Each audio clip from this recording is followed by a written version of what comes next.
Question I have for us today is, who do you want to lead us? Welcome to How to Build a 10th podcast on how to make you successful. My name is Matt Williams. Thank you for listening, sharing the show, tagging a friend, subscribing, liking on YouTube. That stuff really helps us keep on going. Another 400 episodes, and it's all thanks to you guys, so I really appreciate you. You can email me, matt@howtobuildatent.com. You can find me on all of the social media sites, How to Build a Tent. You can also become a Five Laugh Feast member. Go over to flfnetwork.com. Put in HTBT in the checkout field. You'll get a mug. You'll get a t-shirt. You'll get $100 off conference. And you'll get tons of exclusive content behind the paywall. I don't know of any other subscription right now that is offering a shirt, a mug, and $100 off a conference. Plus, of course, all of the great show content.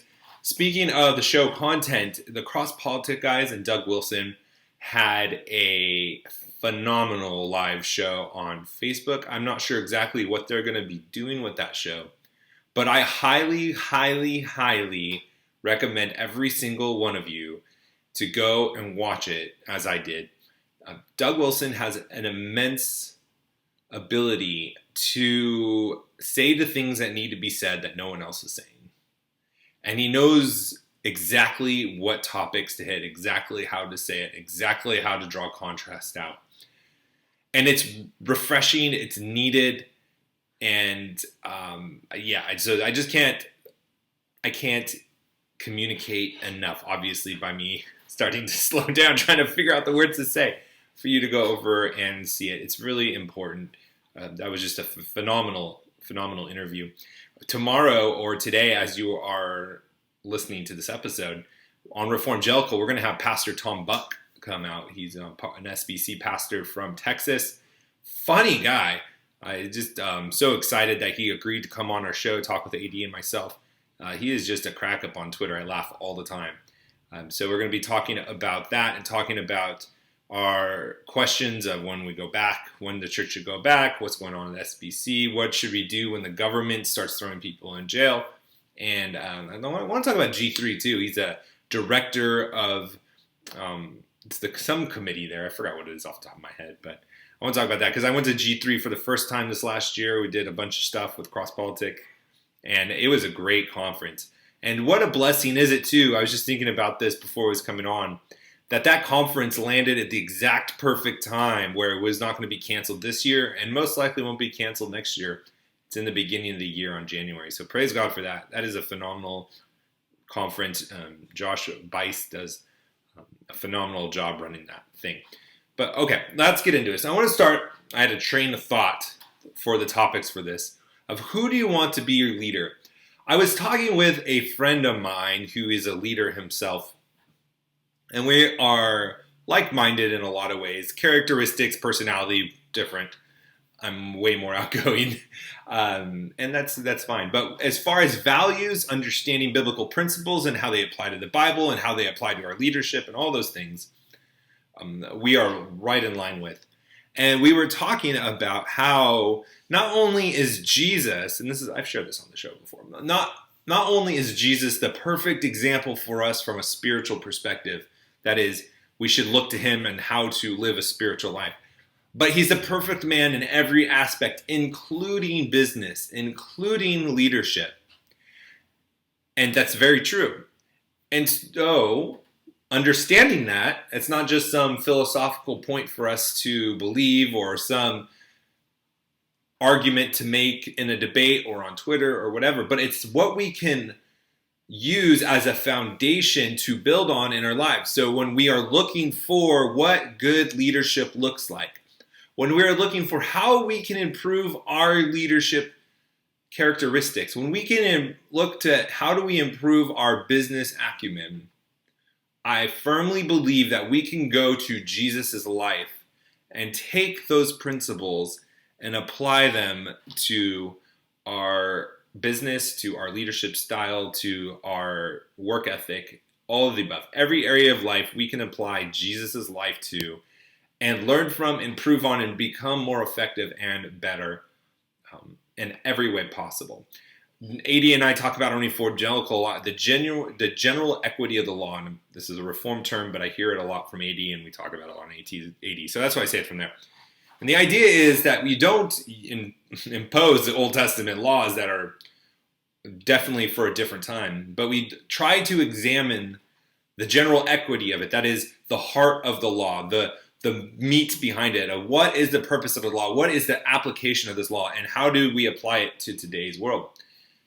And I think this is what we need to be doing with Jesus' life today with our leaders, is what is the general equity of what Jesus did in his ministry, and how do we take those principles, how do we take how he spoke to people, how he communicated, how do we do those things and apply it to our life today. I've been talking a lot, and this might seem a little off track, but I promise you this is right up the alley of my question of who do you want to lead us? I was talking a lot with people on social media today, and we were specifically talking about Florida. I live in Florida, and I sent a tweet out encouraging Ron DeSantis, our governor, to, hey, keep on going, stay strong, don't give in to the pressure, keep our state open.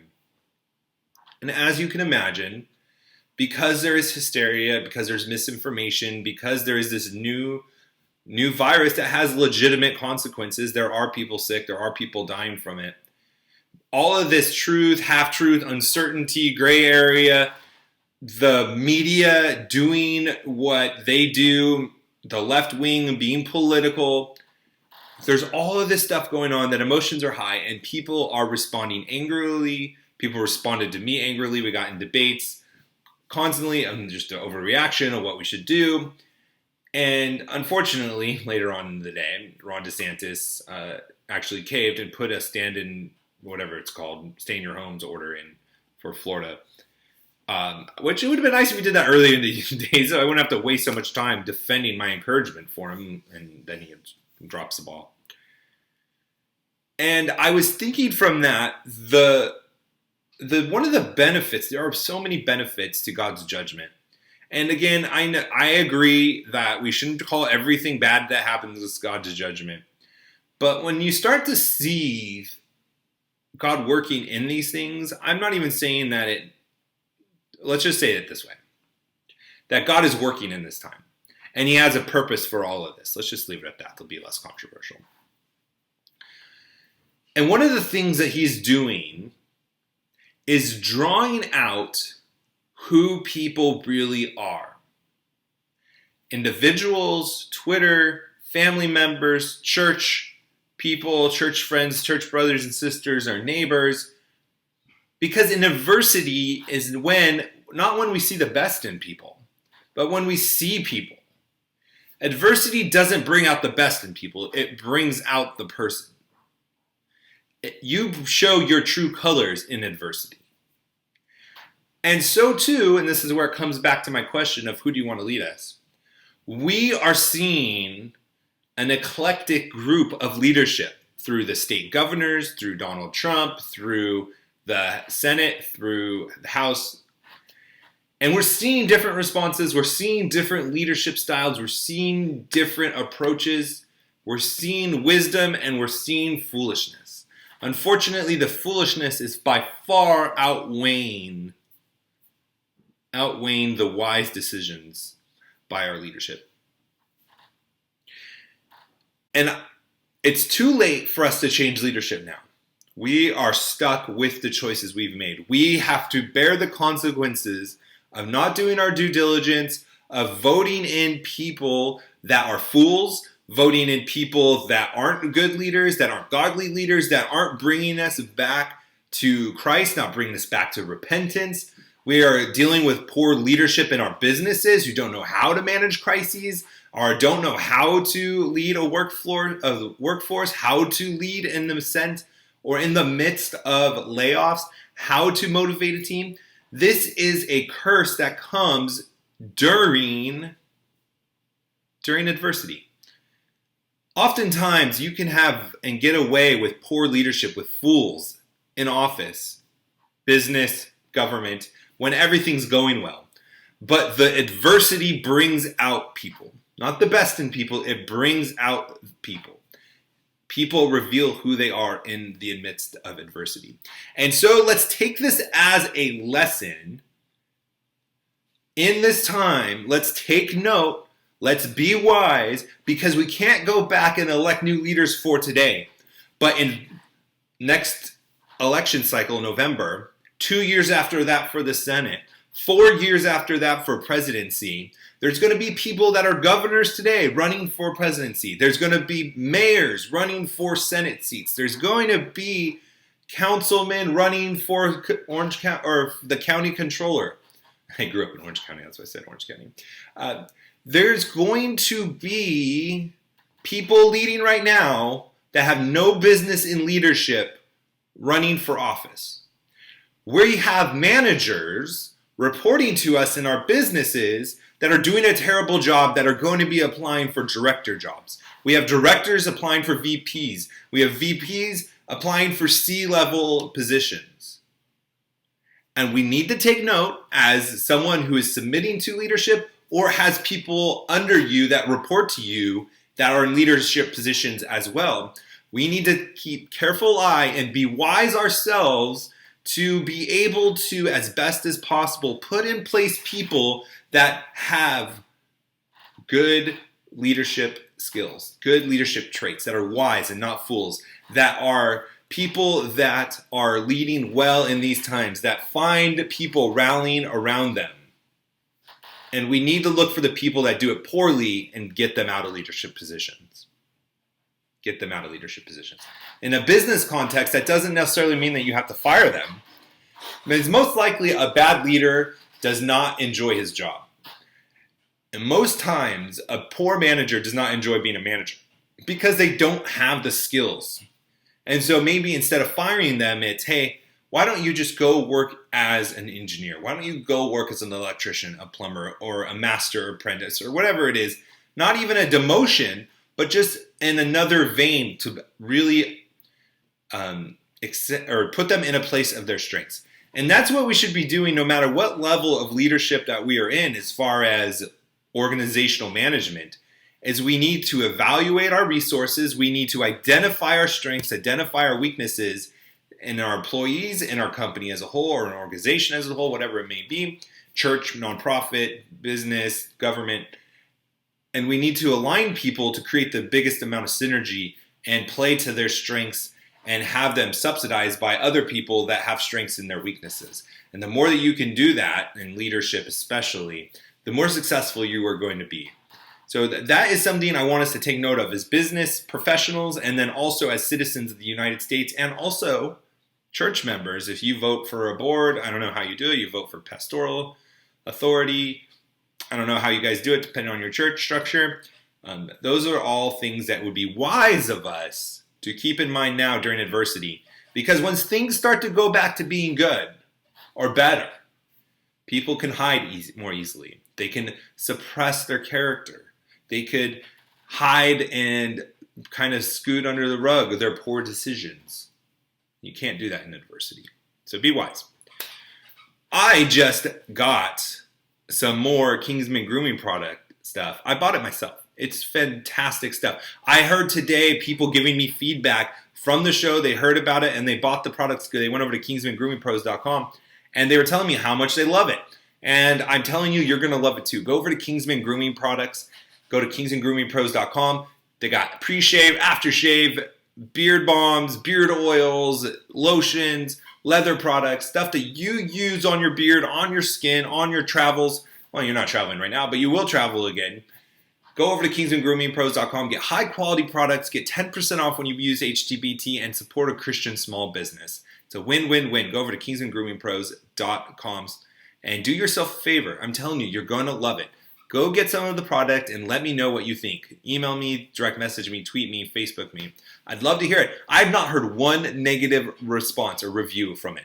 Not from how it works, not from how it feels, not how it smells, nothing. Everyone loves it. Do yourself a favor. Go over to KingsmanGroomingPros.com. Pick up a bottle. Pick up whatever. Whatever they have, just pick it all up or order it. You don't have to pick it up because you're not going to the store. I talked about, I don't know, maybe 3 or 4 shows ago, 3 or 4 shows ago, there was going to be a phase 4 stimulus push. Now, I don't like calling them stimulus packages because that's not what they are. These are not stimulus packages. Don't let them tell you it is. If it was, they wouldn't be talking about a 4th stimulus before the 3rd stimulus has even gone into effect. Have you got your check yet? I haven't got my check yet. Have you gotten your business loan yet for your small business? I haven't gotten my small business loans. I'm not applying for them in full disclosure, but it just sounds good if we go back and forth a few times. Before the bill even took effect, they were already talking about it, and they're talking about it now. And they're talking about things in this phase 4 bailout, phase 4 push, phase 4 pork, whatever you want to call it. Do not call it a stimulus, because if it was a stimulus, they would wait to see how effective the 3rd one was. But they didn't. They're already trying to push crap down our throats. They're already trying to use this crisis to get their agenda across. See, there hasn't been much work going back and forth between Congress. I mean, there has been stuff, but there hasn't been a lot of the big stuff that the Democrats want to get through, and this is their opportunity, and they know it. Never let a good crisis go to waste. I believe that's Saul Alinsky from Rules for Radicals.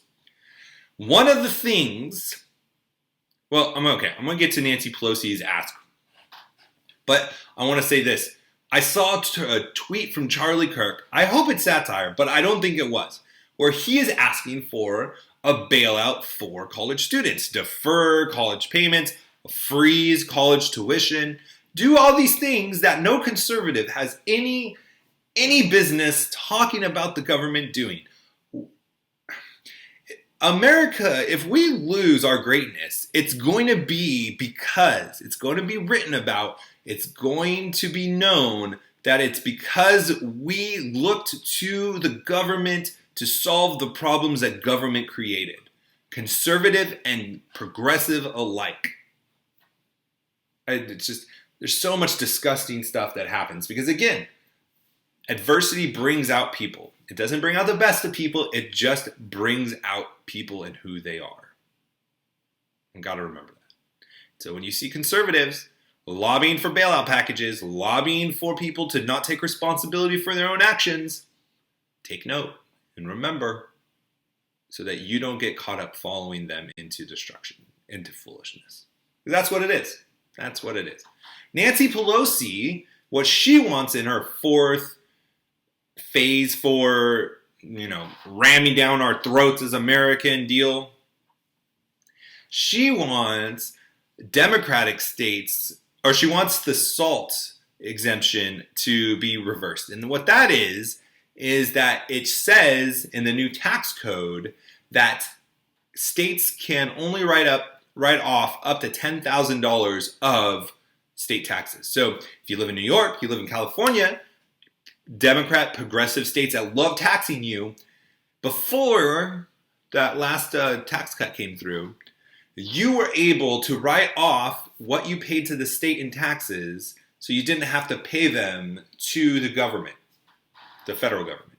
And what SALT came in and said, whoa, you can only write off up to $10,000. And what it was a tax increase, because you limited the write-offs for people in effect of over $100,000. If you made under $100,000, then this didn't really impact you one way or another. You already took a deduction. You didn't really do the write-offs, or you only had $10,000 write-off. You didn't really have any more after all is said and done.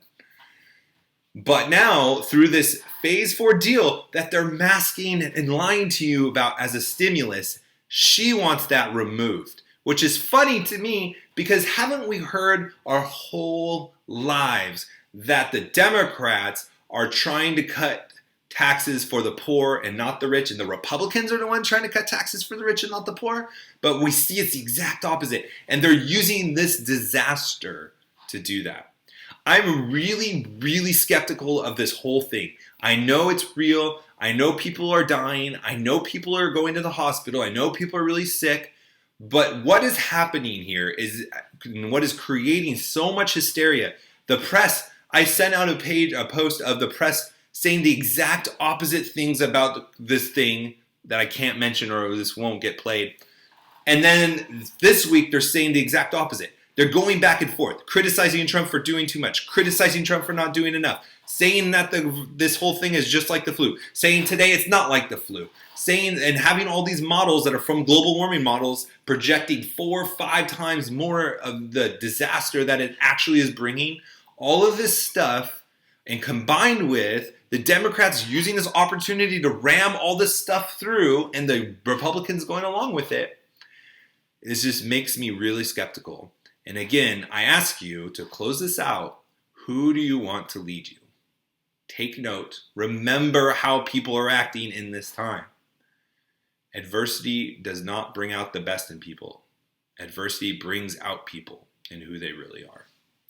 Let's go out, be successful. I'll talk to you tomorrow. God bless.